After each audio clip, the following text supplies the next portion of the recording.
అంటే చంద్రబాబు గారు చెప్పబెట్టకుండా అమెరికా అని చెప్పి ఎట్లా ఎందుకు వెళ్ళాడు అనేది పెద్ద చర్చ అయింది, మీరేమంటారు? అంటే ఇప్పుడు మన ముఖ్యమంత్రి గారు ఫ్యామిలీతో లండన్ వెళ్ళారు సార్. ఆయన చెప్పి వెళ్ళారు కదా, ఆయన ఫలానా రహస్యం చేయలేదు కదా.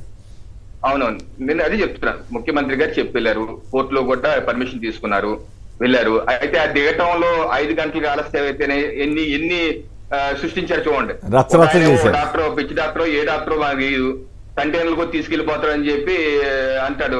ఆ ఉయ్యూరు లోకేష్ అని చెప్పి గూగుల్లో కొడితే పుంకాలుగా వస్తున్నాయి ఆయన మీద. ఆయన మతిస్థిమితో ఉందో లేదో ఆ దేశంలోనూ వెర్జీనియా కోర్టులో చెప్తున్నారు, ఇతను మతిస్థిమితం సరిగ్గా లేదని. అటువంటి వ్యక్తులను తీసుకొచ్చి పతాక శీర్షులు పెట్టడం, 5 గంటలకు ఆలస్యం అయితే ఏదో అయిపోయింది, ఆమ్స్టర్డామ్కి వెళ్ళిపోయి డబ్బులు దింపేశారు, లోడింగ్ అన్లోడింగ్ అయిపోయింది అన్నారు. తీరా ఏమైంది, ల్యాండింగ్ పర్మిషన్ రాలేదు కాబట్టి అక్కడికి వెళ్ళి వెయిట్ చేశారు, దిగారు. అలాగే ఇప్పుడు చంద్రబాబు నాయుడు గారు, సో వారైతే వారి వ్యక్తిగతంగా కుటుంబ సభ్యులతోనే వెళ్ళారు, అలాగే లోకేష్ గారు కూడా వెళ్ళారు. సో జనరల్ గా ఏంటంటే మనం ఇప్పుడు జగన్మోహన్ రెడ్డి గారు లండన్ ల్యాండ్ అయ్యారు, వారి అభిమానులు ఎయిర్పోర్ట్ లో వచ్చారు, సీఎం జగన్ అన్నారు, కొంతమంది మోకాళ్ళ మీద నిలబడేది అన్నారు, చేశారు, మనం చూసాం. అలాగే చంద్రబాబు నాయుడు గారు కూడా యుఎస్ వెళ్తే తప్పనిసరిగా ఆయనకు కూడా అభిమానులు, వీరాభిమానులు ఉన్నారు, వాళ్ళందరూ ఎయిర్పోర్ట్ లో స్వాగతం పలుకుతారు, అంతకన్నా ఎక్కువ పలుకుతారు. ఇప్పుడు బీజేపీ జనసేన కూడా ఉన్నారు కాబట్టి ఇంకా ఎక్కువ పలుకుతారు. బట్ అటువంటి విజువల్స్ ఇప్పుడు ఆయన శనివారం రాత్రి వెళ్ళారు, ఆదివారం అయిపోయింది, సోమవారం అయిపోయింది, మంగళవారం వచ్చేసింది, 50 గంటల పైన దాటింది. అటువంటి విజువల్స్ ఏ దేశంలోనూ మనం చూడలేదు.